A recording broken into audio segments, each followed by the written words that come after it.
Story 1.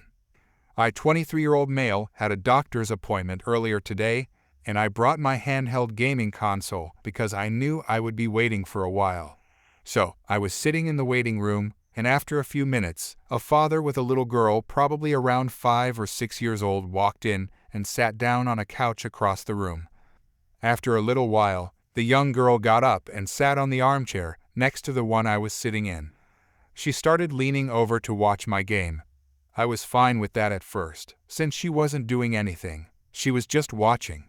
Although, I did think it was a little strange that the father didn't do anything and just let his daughter sit right next to a random person. Still, I didn't say or do anything. I just kept playing and let her watch. But then, she suddenly reached out and tried to grab my handheld console. I quickly pulled it away and looked at the dad, but he was just sitting there watching, as if nothing had happened. I'm pretty shy, so interacting with people in awkward situations like that can be a challenge. But I decided to speak up and said, "Hey, your daughter just tried to grab my game. Can you please ask her not to do that?" His response completely surprised me. He said, "Just let her play. What's the problem?"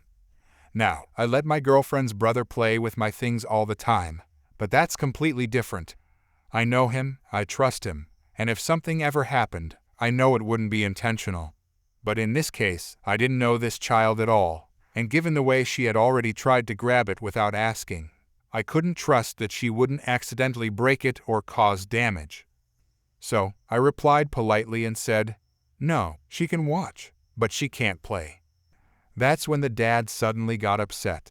He raised his voice and said something along the lines of, "You should let her play because she's bored. You're a grown man, and she's just a little kid, so you should let her have it." I was honestly shocked at how entitled he sounded. I calmly repeated myself and said no again. After that, I simply picked up my things, moved to a different seat in the waiting room, and ignored them until the doctor finally called me in. The whole situation left me shaking my head. I genuinely thought people like this only existed in exaggerated stories on the internet. Story 2. So my wife has a cousin we'll call Karen. Karen's mom and stepdad are very successful doctors with 40 acres of land and a huge house. Karen has always been a spoiled brat, so it's no surprise that Karen's crotch goblin, Stacy, is also a spoiled brat. One day, I had just laid my daughter down for a nap when Karen called to ask if she could bring Stacy over for a playdate. My daughter was notorious for taking long naps, and I told them it wasn't the best time. Karen came over anyway, telling me at the door that they'll just wait for my daughter to wake up. What? So they barge in before I can refuse them, and we make light conversation. Stacy busies herself with my daughter's toys, while I sit through Karen complaining about her latest fight with her baby daddy. After about 40 minutes of small talk, I finally say, "Well, I don't think my daughter is waking up anytime soon, so maybe we should do this another day." Karen looked at her phone and shrugged. "We've been here this long, we might as well wait." I insisted my daughter would be sleeping for a while longer, and Stacy had started complaining about being hungry. I pushed the issue of them leaving before Karen could ask me to feed her kid. This is where the real trouble began. Stacy had been playing with a set of colorful ponies my daughter was very fond of, and when Karen told her to get ready to leave, Stacy continued to clutch the horses. Karen guided her to the door, horses in hand, and I had to stop them. "Hey, sweetie, could you give me my daughter's horses before you go?" Stacy just held them tighter and turned away from me. I looked at Karen, who was just watching the exchange with no intention of getting involved. So I continued to coax Stacy into giving me the horses as nicely as I could. Stacy got more upset and turned further away from me the more I spoke. So I finally straightened up and gestured toward her, while staring at Karen, silently demanding help. Karen just sighed and said, "Stacy, could you leave daughter's toys here?"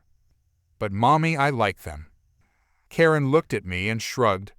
"I don't think she's going to let them go. Maybe you should just get new ones for daughter."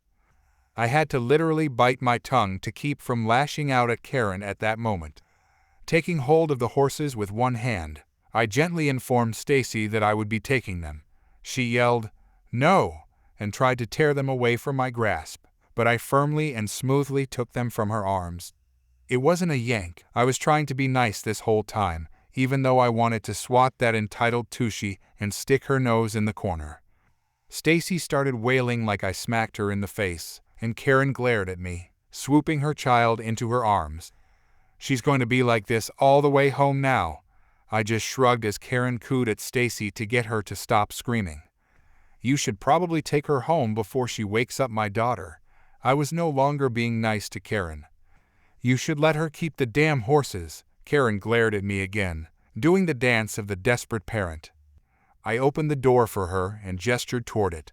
"They belong to my daughter. You can get some for Stacy yourself."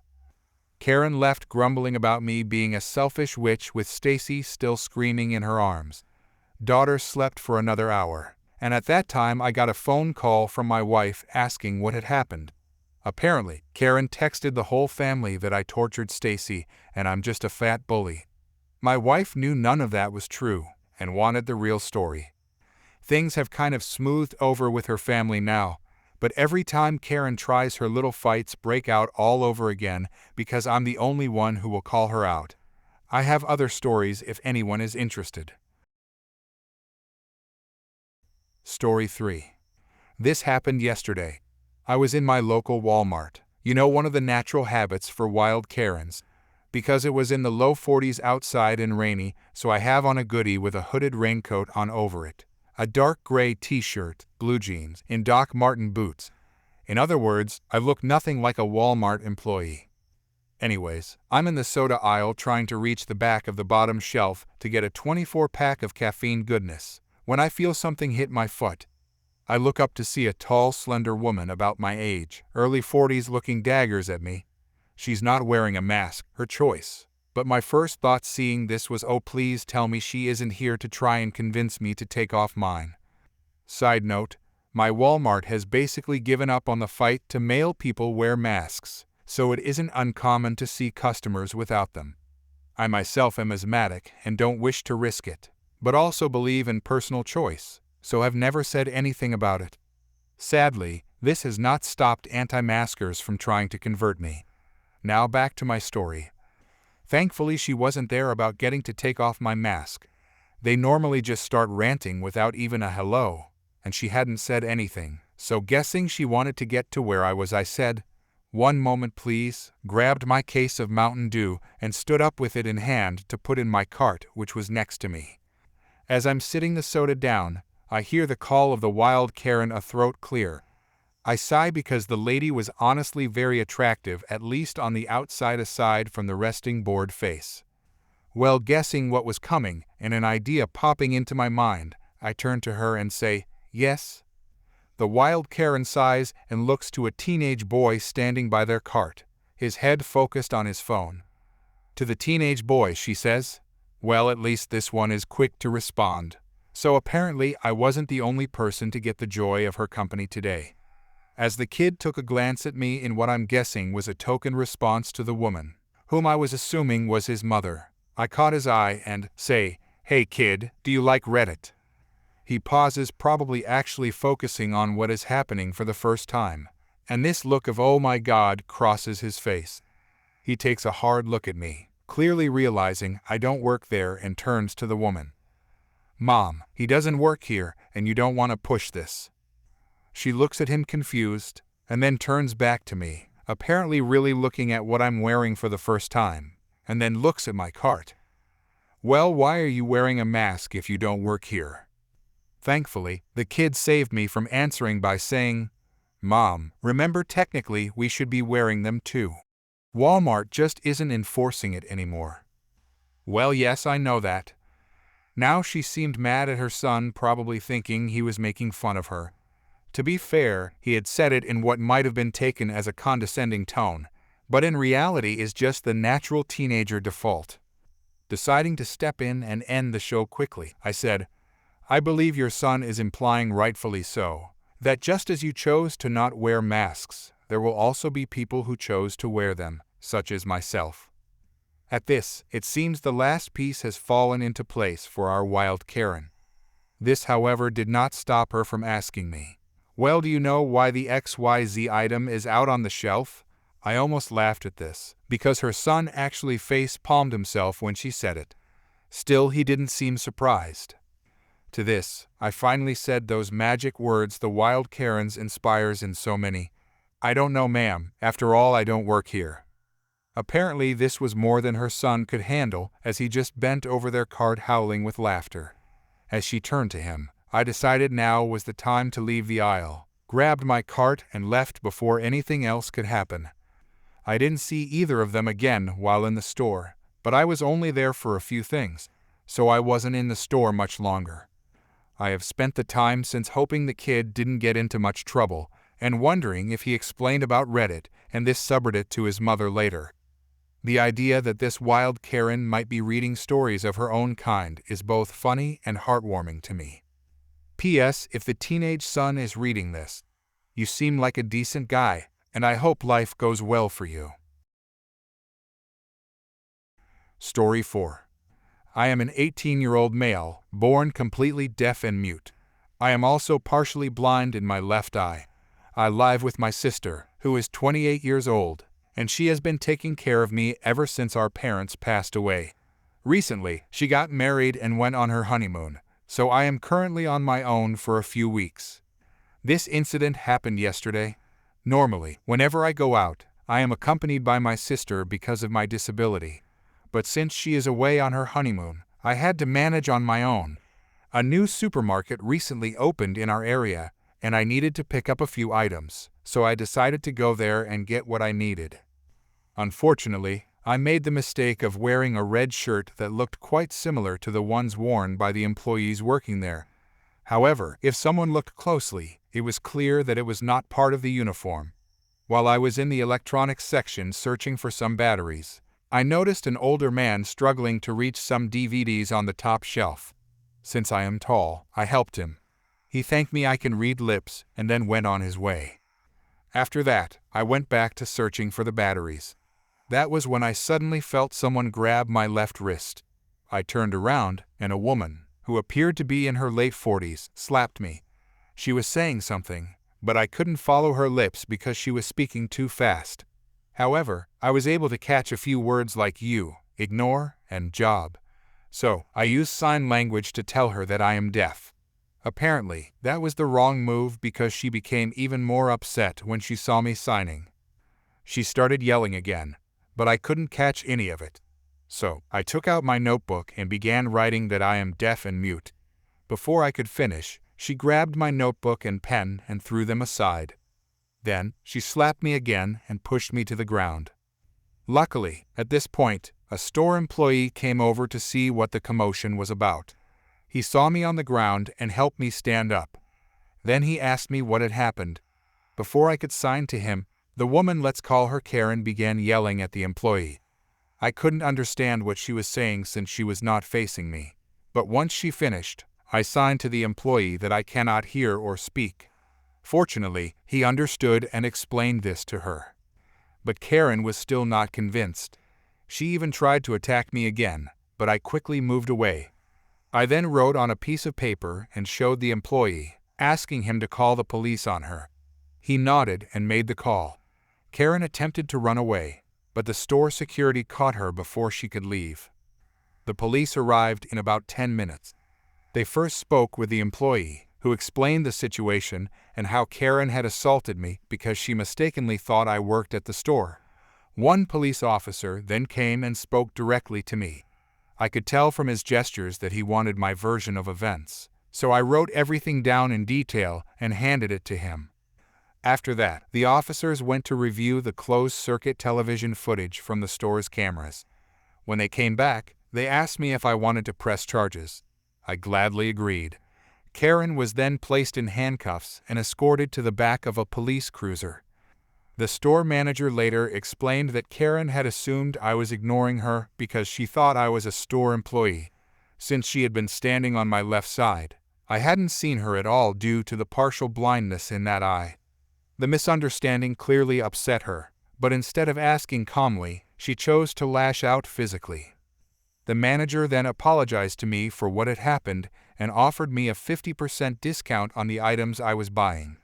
I accepted and later texted my sister about the entire incident. She was absolutely furious when she read what had happened. Did I mention that my sister is a lawyer? She immediately told me that she would personally be handling the case to ensure Karen received the maximum consequences possible under the law. The court date has been scheduled for about 40 days from now, and I plan to provide an update once the case is resolved. Edit. I noticed many people were asking about face coverings. Karen was indeed wearing one, but during the encounter, she had it pulled down under her chin, so it was not covering her nose or mouth. Also, for those wondering, in India lawyers are permitted to represent their family members in court as long as they themselves are not directly involved in the incident and the presiding judge is not related to them. Story 5. A mother from my daughter's middle school went off on me because I offered to help her by picking up her daughter after school and bringing her to my house so the girls could play. Things did not go exactly according to her specifications, and she became upset. Her son's high school is located just down the street from my house and dismisses an hour later, so my offer saved her from making 2 separate trips. Our daughters have been best friends since elementary school, but they had never played outside of school because we live far apart. I thought this would be an ideal solution for everyone. Maybe not. That afternoon, when it was time to get the girls, the battery in my old family van finally gave out. Since I cannot drive my husband's manual transmission car, he offered to pick them up. I texted the mother to explain what had happened, let her know my husband would be about 10 to 15 minutes late, and reassured her that the girls were safe on campus. My daughter is used to varying pickup times because of my work schedule. I also mentioned that my husband would pick up our son from elementary school on the way back, which would add about 20 minutes in total. They would still arrive before the time she planned to pick up her own son from the high school. She called me, absolutely furious. In her words, this was a serious situation that warranted a call, not a text. She said that being late for the pickup was not ideal regardless of the circumstances, and that her daughter should not have to spend her time waiting to be picked up when she had been expecting to play at a friend's house. She also objected to her daughter sitting in the car an additional 20 minutes for the extra trip of picking up my son, and was unhappy about her being picked up by a man she doesn't know, in a car she doesn't know. Mind you, my husband has attended school functions for years. He is not a stranger. She must have repeated the phrase, "I don't appreciate," followed by various complaints at least 40 times during the 20 minutes she kept me on the phone. She seemed shocked that I remained calm, especially after she learned my daughter's Apple Watch only connects to wireless internet, meaning I could not make calls with it. I assumed the girls were mature enough to handle a minor change in plans, but she challenged me on this. She even listed people she knew who could make calls on their Apple Watches, as though I did not know the details of the very watch I had purchased for my daughter. Not wanting to ruin things for the girls, I kept calm and explained that no one had planned for my car to break down, and some flexibility on all sides was necessary. Her response was, "Oh, I see you're calling me inflexible. Well, I want you to know I don't appreciate the passive aggression." She grew even more upset when I mentioned that I had only been trying to help by picking up her daughter. In her words, "I did not ask for your help. I do not need your help. This is just one of many social engagements I could have arranged for my daughter this afternoon, and if I had been given all the information, I would have made a different choice." The irony was that she had actually hinted that she needed help before I even offered.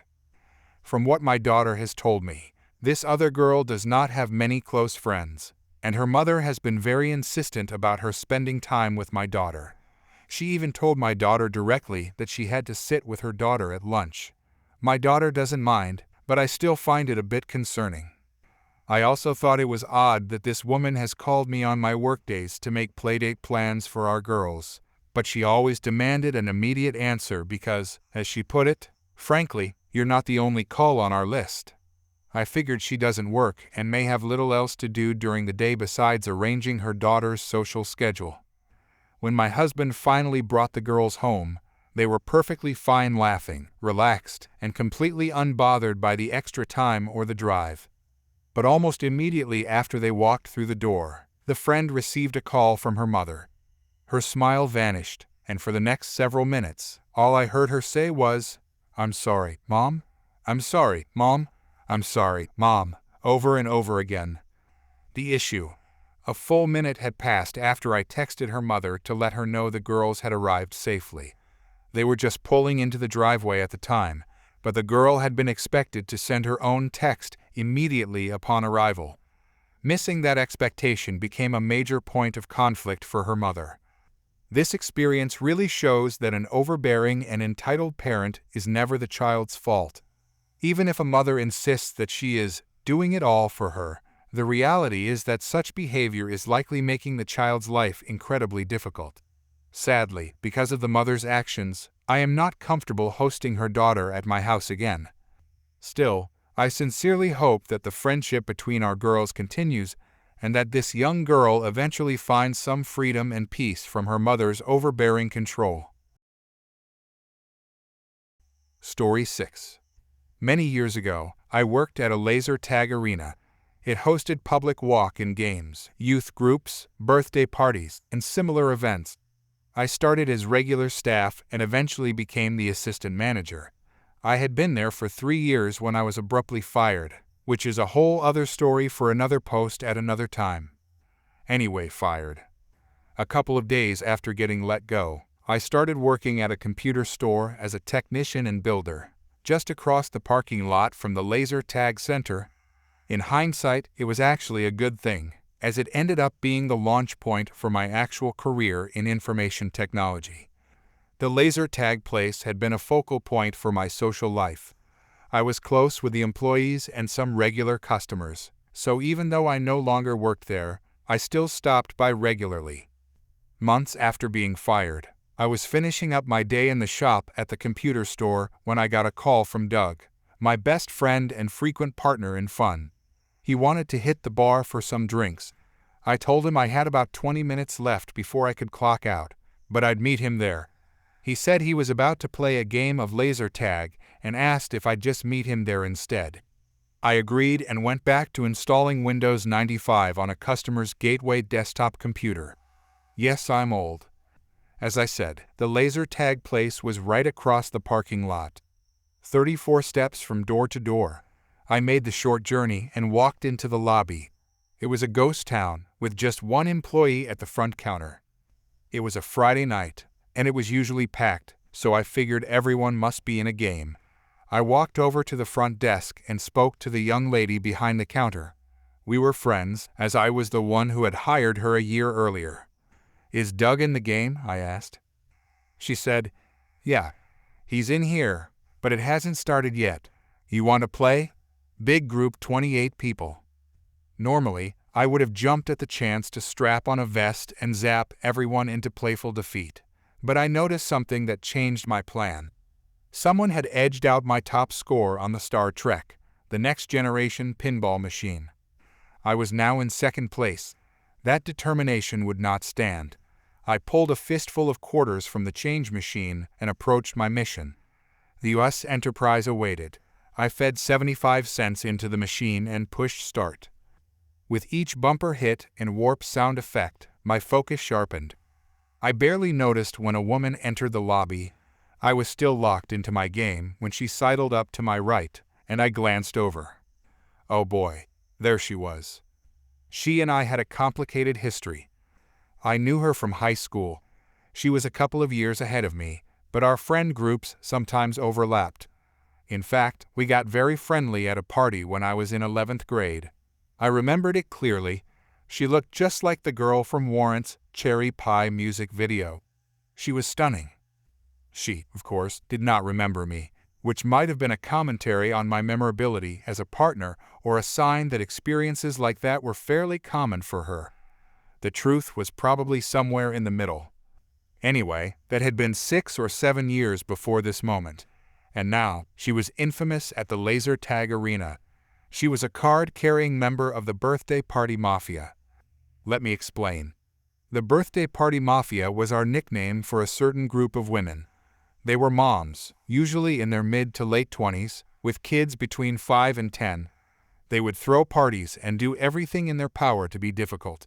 They ignored schedules, trashed party rooms, snuck in alcohol disguised as soda red wine in a 2-liter Coke bottle was a classic, demanded their kid win the game, yelled at staff for pizza delivery mistakes that had nothing to do with us, just all-around entitled chaos. We dreaded them deeply. So, there I was, enthralled by flashing lights and beeps, and a beautiful woman was standing next to me. I was trying to split my attention, but honestly, pinball was winning. After a couple of minutes of silence, she finally spoke up. "Birthday party mafia mom, how are you doing?" "Me, good. What are you up to?" "Birthday party mafia mom, my son wants his birthday party here. I have to schedule it for tomorrow afternoon." "Me, oof. That might be tough. They usually fill up 3 to 4 weeks in advance for Saturdays." In hindsight, I can see she expected me to schedule it. I get why she thought I still worked there, but pinball. "Birthday party mafia mom, well, can you check?" "Me, I can't, but the young lady behind the counter can help you." "Birthday party mafia mom," silence. I refocused on my game. A couple of minutes passed. Then, she suddenly lost her patience and slammed her hip into the side of the Star Trek machine. Tilt. If you are not fluent in pinball, tilt means you jostled the machine too hard, which is considered cheating. It disables the flippers and ends your turn. I was in the middle of a multi-ball run, 3 balls drained. Thunk, thunk, thunk. "Me, what on earth are you doing?" "Birthday party mafia mom, first of all, you don't talk to me like that. I'm a customer." "Me, congratulations. I'm happy to hear it. That doesn't give you permission to mess up my game." "Birthday party mafia mom, you need to get up and schedule my party right now, or I will call corporate and have you fired." Me, finally realizing what was going on. That will be very hard to do. I don't work here." "Birthday party mafia mom, nonsense. I know you work here, and I know you're a manager." The dress code at that place was very relaxed. Any colorful t-shirt with the company logo was fine. I used to wear black or gray sleeveless shirts to show off my tattoos. Very punk rock, I was such a dork. At this moment, I was wearing a long-sleeved button-up, a loosened necktie, and jeans. I no longer sported my purple mohawk either. The job I had now was a little more respectable. Well, the job was respectable, probably not the person. "Me, you need to calm down and stop yelling." "Birthday party mafia mom, don't tell me what to do. Stop playing this silly game and do your job." "Me, look, I already told you. I don't work here. That person over there points can help you." "Birthday party mafia mom, I've been here dozens of times and have seen you every time. You are the manager." "Me, and I've seen you naked." "Okay, I didn't say that, but I was definitely thinking it." "Birthday party mafia mom, you are the manager." "Me, or, and stay with me here. I used to work here, but no longer do. Maybe?" There was a glimmer of doubt in her face. For a moment, I thought she'd finally connect the dots and apologize. Maybe even remember our party hookup and suggest a repeat performance. But alas, nope. The doubt morphed into angry determination. "Birthday party mafia mom, nonsense. If you don't work here, why are you here?" "Me, ooh, I'm playing pinball." "Birthday party mafia mom, this is a place for children. You're an adult. Adults have no reason to be here unless they're with kids. You're by yourself. The only explanation is that you work here." She smirked like she had just dropped a nuclear truth bomb. "Me, you have it all figured out. I guess you've got no choice but to call corporate and report me for not doing my job. Oh, and when you talk to the chief executive officer, make sure you tell him I said you were a huge jerk." Now, let me pause and say this. I only share this part for historical accuracy. I'm now in my 50s with kids of my own, and I would never say something like that today. It's terrible. But 24-year-old me? No such restraint. I dropped the insult without hesitation. Her face looked exactly as you would imagine. Aghast is the perfect word for this situation. She was horrified into silence, her mouth quivering in rage. And right on cue, the arena doors opened, and a flood of people poured into the lobby. Trash talking and laughing snapped the awkward spell. The laser tag session had ended, and the players wandered out to view their scores. As Doug is 6'5", he was easy to spot in the herd of people exiting. We made eye contact and did the whole reverse head nod to each other. He made his way over to me, and I suppose that the birthday party mafia mom saw that as a good time to walk away. Also, there were only 2 children in the group. The rest were late teens and 20-somethings. "Doug, sup, brother? What was up with birthday party mafia mom?" Doug knew her, as he had also worked at the arena as a manager, but had left of his own accord 6 months before my firing. "Me buddy, this is definitely a bar story." Other friends who happened to be in the game walked over to us, and we started chatting about this, that, and the other. The previous encounter slowly faded to the back of my mind when a screeching, "This place is ridiculous," pierced the joyous mood of friendly banter. Birthday party mafia mom turned sharply toward the door and stomped her way out. As she had to walk past me in order to exit the building, I made sure to hit her with, "You have an outstanding night, ma'am." She stopped in her tracks, turned to me, and shrieked, "Forget you." Here is where you can insert the obvious callback joke that I failed to make in the moment. I burst into laughter. So did my surrounding friends. Of course, they didn't know why I was laughing, as I hadn't shared the story yet, but I believe they were amused that some woman felt the need to scream at me. I walked over to the register and asked for the juicy details. The staff member told me that she wanted to complain about me and was immediately informed that I indeed did not work there. She then demanded a birthday party room for her kid the next day. The rooms were booked solid for the next month and a half. After receiving that information, she lost her mind and started screaming. Doug and I wandered over to the bar, and I regaled him with the full story. He laughed so hard that beer shot out his nose. I wasn't sure if it was the whole "I don't work here" story he found funny, or if it was the fact she didn't remember our encounter years earlier.